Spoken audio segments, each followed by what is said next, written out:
So cancel this 5 by 5. So now 5 divided by 1.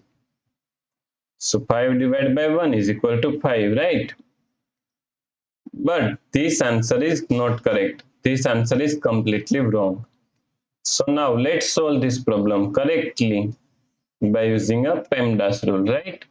So PEMDAS, P E M D A S. According to PEMDAS rule, first priority is parenthesis, then second priority is exponents, then third priority is multiplication and division. Here multiplication and division both have equal priority, so we have to solve it from left to right. Then fourth and last priority is addition and subtraction. Also addition and subtraction both have equal priority, so we have to solve it from left to right.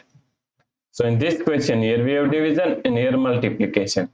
So multiplication and division both have equal priority, so we have to solve it from left to right. So first we have to solve this division, right?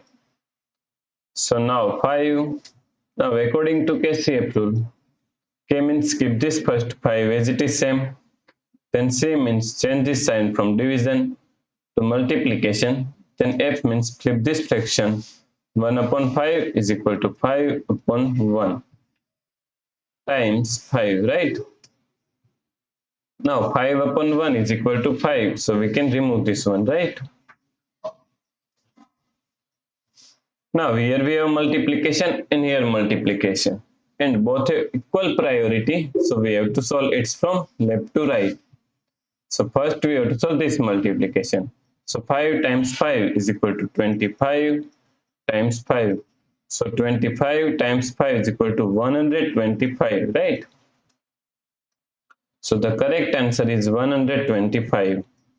If you like this solution, then please like, share and subscribe Virakti Education YouTube channel, and also do not forget to comment your answer. Thanks for watching this video.